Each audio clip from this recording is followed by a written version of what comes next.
Shalom, perkenalkan nama saya Grace Luciana Bonbapong. Saya dari kelas 10-5. Saya akan membawakan khotbah singkat. Akan tetapi sebelum saya melakukan khotbah singkat, ada baiknya saya berdoa.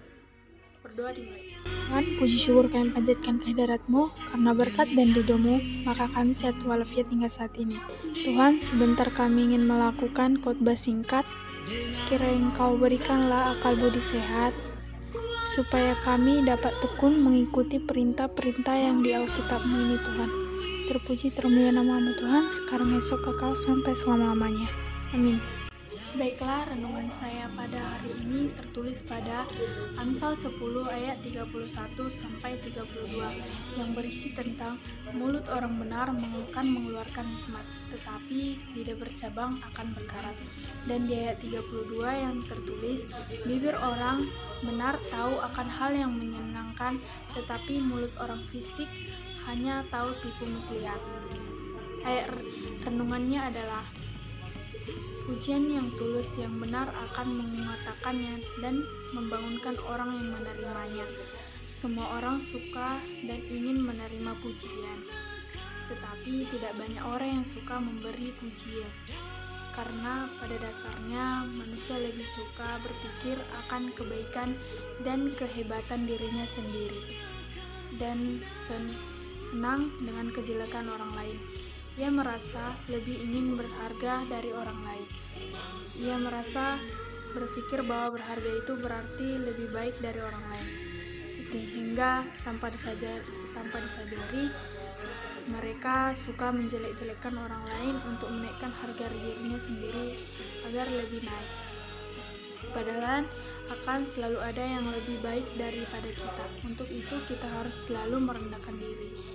Kita berharga bukan karena kita baik dari orang lain, tetapi karena Tuhan menciptakan menurut gambar dan rupanya sendiri. Dan karena Dia memberikan harga kepada kita seharga nyawanya.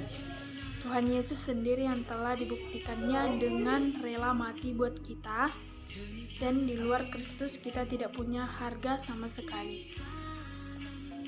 Sesungguhnya orang yang memberi pujian tidak hanya menguntungkan orang yang menerimanya, tetapi juga orang yang memberikan pujian, dan melatih kita untuk berpikir positif dan bukan negatif, dan membuat kita untuk belajar positif, untuk memerhatikan orang lain, serta menjauhkan kita dari kesombongan. Oleh karena itu, marilah kita dengan rendah hati, kita mengakui dan kelebihan dan kebaikan orang lain, dengan cara memberikan pujian yang tulus kepada mereka yang layak menerimanya. Dan melalui ayat firman Allah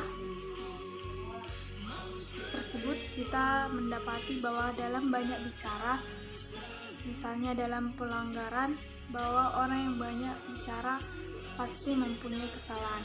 Akan tetapi siapa yang menahan bibirnya, menurut ayat firman Tuhan ini, adalah berkat budi orang-orang yang selalu mengandalkannya. Pembicaraan mereka adalah orang-orang yang hikmat, karena hikmat Allah memimpin hidup mereka. Bahwa mulut orang yang takut akan Tuhan akan mengatakan hikmat akal budi yang berasal dari Allah, namun sebaliknya. Firman Tuhan yang menyatakan bahwa lidah bercabang akan berkarat.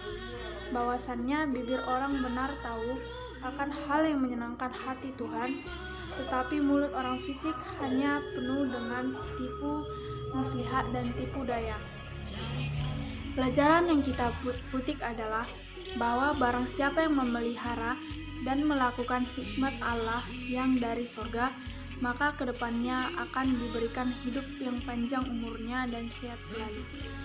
Berbahagialah orang yang berdoa dengan yang teguh percaya bahwa takut akan Tuhan yang merupakan permulaan dari hikmat akan memimpin hidup yang benar. Sekian dan terima kasih. Shalom.